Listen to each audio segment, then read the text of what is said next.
Saudara-saudara yang terkasih di dalam Tuhan, kebenaran hari ini berjudul rasa cukup. Untuk bisa menundukkan hasrat atau keinginan liar yang merajalela dalam hidup kita, kita harus memiliki rasa cukup. Rasa cukup dalam teks aslinya adalah autarkeias. Kata ini kita temukan dalam 1 Timotius 6 ayat 6. Kata autarkeias berarti self-satisfaction atau kepuasan pribadi, ya. Contentedness atau kepuasan. Juga berarti a competence, kompetensi atau wewenang. Dalam Alkitab King James Version, kata ini diterjemahkan contentment, ya, contentment. But God lines with contentment is great gain. Kata autarkeias hendak menunjukkan sikap hati yang merasa cukup dengan apa yang dimiliki. Karena itu dalam terjemahan Today English Version, ayat ini diterjemahkan menjadi satisfied with what he has. Puas dengan apa yang dipunyainya, puas dengan apa yang dimilikinya. Tanpa rasa cukup, kita tidak dapat merdeka dalam Tuhan. Tanpa rasa cukup akan dikendalikan oleh nafsu duniawi atau ambisi pribadi.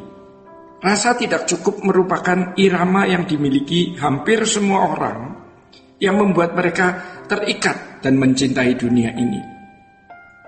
Saudara-saudara, dunia kita hari ini dibawa kepada semangat materialisme yang sangat kuat. Ya. Manusia menjadi manusia yang konsumeristis dan bergaya hidup konsumtif. Iklan-iklan berbagai produk mulai dari kosmetik, makanan, pakaian, sampai kendaraan begitu memikat sehingga mendorong atau membangkitkan minat banyak orang untuk memiliki apa saja yang disajikan oleh dunia ini. Saudara, keadaan ini membuat banyak orang tidak dapat membedakan antara apa yang menjadi kebutuhan dan apa yang menjadi keinginan atau hasrat. Tidak semua barang yang diinginkan adalah kebutuhan. Kebutuhan dan keinginan merupakan dua hal yang sangat-sangat berbeda. Jadi saudara-saudara, kalau seseorang sudah tidak bisa membedakan manakah kebutuhan, yaitu apa yang benar-benar dibutuhkan untuk menjalani hidup ini, dan yang mana keinginan, rusaklah kehidupannya. Tuhan menghendaki kita memiliki rasa cukup.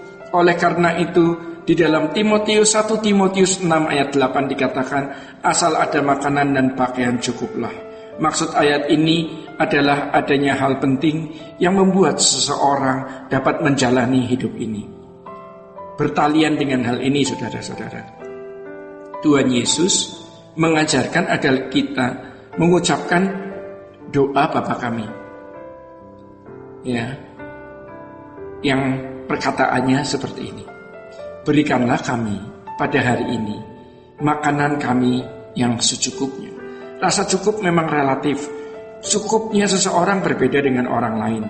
Akan tetapi seorang dapat menguji apakah yang diingini itu memang benar-benar kebutuhan atau ternyata berunsur keserakahan, kesombongan, bahkan upaya meningkatkan harga diri. Kalau seseorang cukup dengan motor, ia harus merasa puas dengan motor. Namun kalau ternyata memang ia membutuhkan mobil, apa salahnya? Jangan berupaya memiliki mobil dengan dasar kesombongan atau meningkatkan nilai diri. Sebab di dalam pemandangan manusia fasik hari ini, orang yang mengendarai mobil lebih berharga dari yang hanya mengendarai motor. Seorang yang cukup dengan mobil niaga, ya, atau minibus hendaknya puas dengan mobil kelas ini, ya. Saudara, jangan mengingini sedan hanya karena harga atau kesombongan. Demikian pula dengan rumah atau tempat tinggal. Kalau seseorang sudah cukup dengan rumah dengan luas bangunan 100 meter, ya jangan memaksakan diri untuk memiliki rumah dengan luas bangunan 200 meter. Kalau anak mulai bertambah, perlu beberapa kamar lagi, tidak ada salahnya memiliki rumah lebih luas. Namun jika lo memiliki rumah lebih besar, ya, dasarnya hanya untuk pamer, dasarnya hanya untuk kesombongan, itu merupakan keserakahan. Di dalam Alkitab, keserakahan sering dikemukakan sebagai dosa utama atau cardinal sin. Saudara-saudara yang dikasihi di dalam Tuhan, mengapa keserakahan disebut sebagai dosa utama? Sebab keserakahan ini ternyata di dalam Alkitab disamakan dengan berhala. Dalam Kolose 3 ayat 5 menyatakan bahwa "and covetousness, which is idolatry." Ya, ketamakan adalah berhala. Kata berhala di sini, ya, idolatry, merupakan terjemahan bahasa Inggris, ya, dari kata idol. Kata ini sebenarnya berasal dari bahasa Yunani idolatreia. Kata ini merupakan gabungan dua kata, idolo dan latreia. Kata idolo berarti berhala dan kata latreia berarti berbakti. Berhala itu berarti kebaktian kepada objek lain di luar Tuhan. Ya, berhala itu artinya bisa membuat fokus orang bergeser, ya, daripada Tuhan. Ketika seseorang mengingini materi lebih daripada yang patut dimilikinya dan menjadikannya kesombongan atau nilai diri, sebenarnya ia membaktikan dirinya kepada materi tersebut. Tuhan tidak lagi menjadi satu-satunya yang ia kejar dan ingini. Posisi Tuhan digantikan oleh keserakahan akan satu objek atau materi tertentu yang dipandang mendatangkan kehormatan, kebahagiaan, dan pengharapan dari orang lain. Tidak heran makanya, ya, keserakahan sama dengan perzinahan atau percabulan rohani.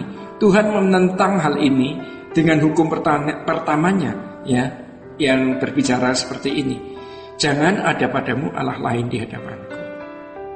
Baik, saudara-saudara yang dikasihi Tuhan, Tuhan memberkati. Sola Gracia.